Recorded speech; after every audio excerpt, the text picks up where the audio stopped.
tout le monde et bienvenue dans cette nouvelle vidéo. Alors ça fait un petit moment que je ne vous ai pas filmé de nouvelles vidéos parce que j'ai eu quand même pas mal de choses à faire ces derniers temps et notamment pour ma classe, les livrets, les corrections d'évaluation, etc. Enfin bon bref, je passe les détails. Donc ça y est, aujourd'hui j'ai un petit moment pour pouvoir vous présenter enfin mon book haul du mois de novembre. J'ai 6 romans à vous présenter, 3 bandes dessinées et un roman que j'ai trouvé dans une boîte à livres. Par avance, je vous prie de m'excuser parce que vous allez entendre en bruit de fond mon poêle qui tourne, que je ne peux pas éteindre parce que sinon il fait un peu trop froid. D'ailleurs, ça me fait penser, si vous êtes trop timide pour commenter cette vidéo, n'hésitez pas à mettre un petit emoji et pourquoi pas un emoji feu, ou alors un emoji avec une boisson chaude pour se réchauffer par ce grand froid. Alors, je vais commencer tout de suite. C'est parti. Je vous présente en premier le roman que j'ai trouvé en boîte à livres. Je suis enthousiaste, j'ai hâte de le découvrir, mais en même temps j'ai un peu peur, je vais vous expliquer pourquoi. Il s'agit des livres de la Terre fracturée, le premier tome qui s'appelle La 5e saison, écrit par N.K. Jemisin et publié chez J'ai lu. Alors il me fait peur parce que j'avais commencé à lire un de ses romans qui s'appelle Les 100 000 royaumes, quelque chose comme ça. Et au bout d'une centaine de pages, j'avais abandonné parce que je n'arrivais absolument pas à entrer dans l'histoire. Je n'ai pas du tout accroché avec la plume de l'autrice, en tout cas de la traduction, j'imagine. Donc voilà, il me fait peur. J'en ai eu de très bons échos, mais du coup, j'ai quand même un a priori. Je l'ai vu donc dans une boîte à livres qui est... Il est en très bon état. Alors on voit qu'il était offert pour 2 poches achetées. Donc je me suis dit bah je vais tester. Donc je l'ai pris et puis on verra bien. Sinon s'il ne me plaît pas, je retournerai à la boîte à livres pour le déposer. On va suivre une protagoniste qui est une orogène, je crois. Oui c'est ça, une orogène. C'est-à-dire qu'elle possède le don de dompter les volcans et les séismes. Sauf que je crois qu'elle est dans un monde où il y a eu des catastrophes naturelles ou ce genre de choses. Je ne sais pas trop exactement. Et en fait ces personnes qui ont ce don devraient être vénérés par les autres humains, mais ça n'est pas du tout le cas, ils sont persécutés. Et donc on va suivre cette femme qui a caché son don à son mari jusqu'au jour où évidemment il découvre un petit peu le poteau rose et qu'il décide de kidnapper sa fille, il me semble, et donc elle va partir à sa recherche pour la récupérer et peut-être se venger. Enfin, je ne sais pas trop. Donc, je verrai bien. Je ne pense pas le lire dans l'immédiat, mais je vous tiendrai au courant de toute façon. Ensuite, j'ai trouvé aux éditions J'ai lu Le Chien du Forgeron, écrit par Camille Le Boulanger. J'en ai entendu un petit peu parler sur les réseaux. Ça m'intriguait énormément et je crois qu'il faisait partie de la sélection du PLIB adulte. En tout cas, dans les 80 sélectionnés, il me semble. Je crois que c'est là que je l'ai vu et donc je me suis dit pourquoi pas essayer. J'ai relu rapidement le résumé et ça m'a l'air hyper intéressant. On va suivre le chien du forgeron qui est un homme qui a fait énormément d'exploits, qui à lui seul a repoussé une armée qui souhaitait envahir son pays, son royaume. Et du coup voilà, on va suivre cette histoire qui va nous être racontée mais qui apparemment ne va pas être l'histoire que racontent les bardes et très enjolivée, etc. Apparemment la véritable histoire, le véritable homme qui se cache derrière le mythe. Je n'en sais pas plus. Je n'ai pas envie d'en savoir beaucoup plus. C'est un petit roman qui fait 315 pages à peu près. Donc je pense qu'il pourra être lu assez rapidement. Ensuite, j'ai acheté un tome qui complète une saga que j'ai commencé à lire et que vous apercevez juste ici. D'ailleurs, je suis en train de lire le 3e. Et donc c'est Gardien des cités perdues. C'est le tome 7. C'est le dernier qui est paru en livre de poche et qui s'appelle Réminiscence. C'est écrit par Shannon Messenger et c'est publié chez PKJ. Je ne veux pas lire le résumé bien évidemment puisque je n'en suis qu'au 3e, mais je sais qu'on va continuer de suivre notre petite Sophie qui est une elfe et qui vit plein d'aventures extraordinaires dans le royaume des elfes avec ses amis. Je ne sais pas d'ailleurs qui sont ces 2 garçons, je ne sais pas si c'est Kif. C'est mon préféré, on verra bien. En tout cas, j'ai hâte de poursuivre et j'en suis pour l'instant toujours très contente de ce 3e tome que je suis en train de lire, pas celui-ci évidemment. Donc je vous tiendrai au courant. Ensuite, c'est rigolo parce que mes 2 lectures en cours sont des livres, je vous ai parlé du 3e tome de Gardien des cités perdues et là, mon 2e livre en physique que je suis en train de lire, il s'agit donc d'un roman que j'ai acheté au mois de novembre et c'est le 2e et dernier tome d'une duologie dont le premier tome a été quasiment un coup de cœur pour moi, j'enlève ça. Le deuxième tome de La Vengeance des Étoiles, et ici c'est La Revanche des Ténèbres, écrit par Tarassim et publié chez Bayard. Dans ce deuxième tome, on va continuer de suivre du coup Anguille, qui en réalité s'appelle Amaya, qui a été dans le premier tome retenue prisonnière pendant 7 ans sur un bateau avec un capitaine extrêmement cruel envers les enfants qu'il retenait prisonniers, puisque ces enfants en fait eh bien remboursaient les dettes de leurs parents en étant esclaves sur ces bateaux. Elle finit par obtenir sa liberté et elle décide de se venger, et notamment de se venger de l'homme qui a commandité la mort de son père, qui, une chose en entraînant une autre, eh bien, l'a forcé à atterrir sur ce bateau. Donc voilà, je suis en train de le lire, j'en suis à la moitié, et j'aime beaucoup. Je suis moins dedans quand même que le premier pour l'instant, donc à voir ce que la fin donnera. Je vous en reparle très prochainement en tout cas. Ensuite, un petit bijou, le 3e tome d'une saga qui va s'avérer être un coup de cœur pour moi. Alors je dis ça parce que je n'ai lu pour l'instant que le premier tome.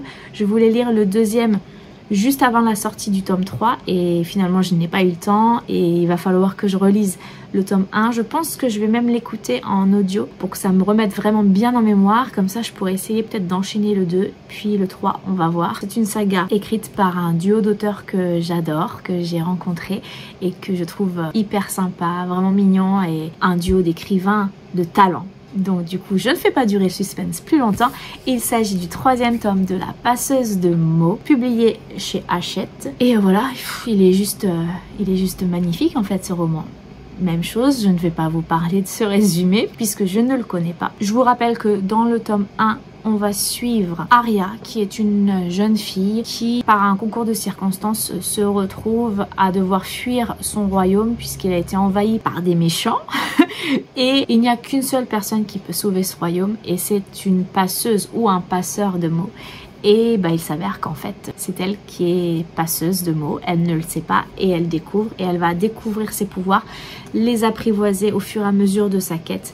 Elle va rencontrer sur son chemin divers personnages, des hommes, 3 dans le tome 1, qui vont l'aider et qui sont tous aussi intéressants, intrigants, attachants les uns que les autres. Ils sont tous différents bien évidemment, et du coup voilà, c'est une petite pépite. L'écriture est formidable, poétique, enfin bref, j'avais adoré ça. Alors ce qui me freine un peu, c'est la grosseur à chaque fois parce qu'ils sont vraiment très très gros. En tout cas pour le premier tome, ça a été un pur régal et un véritable coup de cœur pour moi. Ensuite, j'ai acheté un roman que j'ai vu passer quelques fois sur Instagram. Mais en fait je n'en ai pas énormément entendu parler, et pour tout vous dire je ne sais même plus de quoi il parle. Donc c'est un hardback, un toc-toc de chez Big Bang, et c'est donc A Forgery of Roses. C'est écrit par Jessica S. Olson, vous voyez. Voilà. Ici c'est écrit « Un portrait peut déjouer un millier de mensonges ». Je vais relire rapidement le résumé et puis j'essaye de vous le simplifier le plus possible. On va suivre Mira, qui est une prodige, qui est une artiste, dont les portraits ont le pouvoir de modifier le corps des gens qu'elle peint. Sauf que c'est un don qui est très recherché, on va dire, et donc elle doit se cacher. Et elle doit se cacher surtout parce que elle a en charge sa petite sœur, et donc elle veut la protéger à tout prix. Un jour, une riche dame, la femme du gouverneur pour être plus précis, découvre la vérité sur son secret et menace de la délivrer aux autorités, etc. Elle lui donne juste un ultimatum, soit elle la livre aux autorités, soit Mira accepte de peindre le portrait de son fils qui est décédé peu de temps auparavant parce qu'elle veut le faire ressusciter. Donc du coup bah, elle est obligée d'accepter, et donc elle se retrouve dans le manoir de cette femme et elle rencontre le frère du garçon qui est décédé.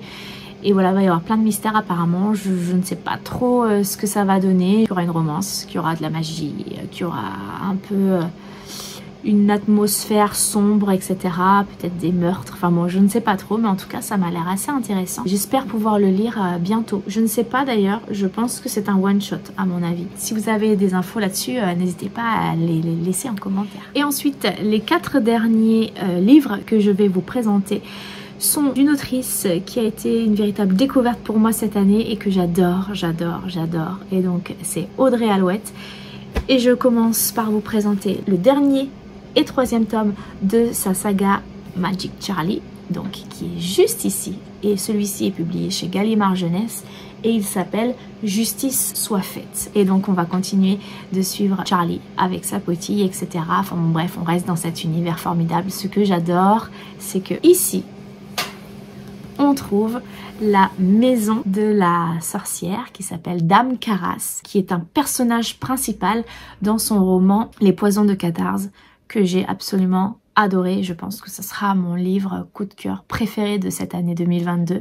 Donc voilà, je suis fan d'Audrey Alouette, de son écriture, de ses univers, de son imagination. Enfin bon bref, j'adore. Et donc du coup, j'ai lu le tome 2 le mois dernier, donc je vous en ferai bientôt un update lecture, un bilan, et donc du coup il me reste plus qu'à lire celui-ci. J'ai hâte, je suis un peu triste en même temps de devoir quitter cet univers, mais je pense que je vais passer un excellent moment de lecture avec ce roman. Et alors pour terminer, comme j'avais lu Magic Charlie, le tome 2, avant que ne sorte le tome 3 je crois, je ne sais plus exactement dans quel ordre, mais je voulais à tout prix rester avec cette autrice. Comme elle écrit des scénarios pour des bandes dessinées, je me suis dit que j'allais me laisser tenter par une bande dessinée qui me faisait de l'œil depuis un moment, et donc du coup j'ai acheté les 3 premiers tomes du Grimoire d'Elphie. Alors ici, vous avez le premier qui s'appelle le 10... Ah non, pas du tout.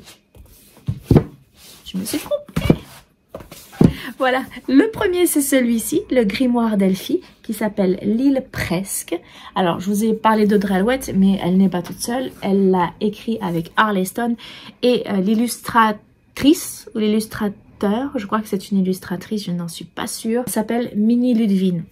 Et c'est publié chez Dracou. Ici, le tome 2 qui s'appelle Le Dit des Cigales. Et le tome 3 qui est sorti au mois de novembre et qui est fort à propos par rapport à la saison. Malaventure en pain d'épices. Alors, je ne vais pas vous donner mon avis, mais bon, je pense que vous avez compris que j'ai adoré.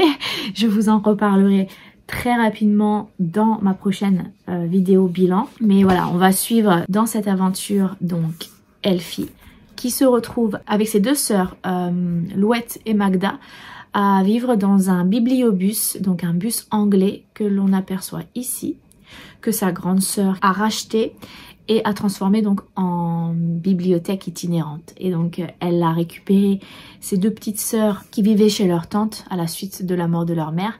Et donc voilà, elles vont parcourir la France pour vendre des livres, etc.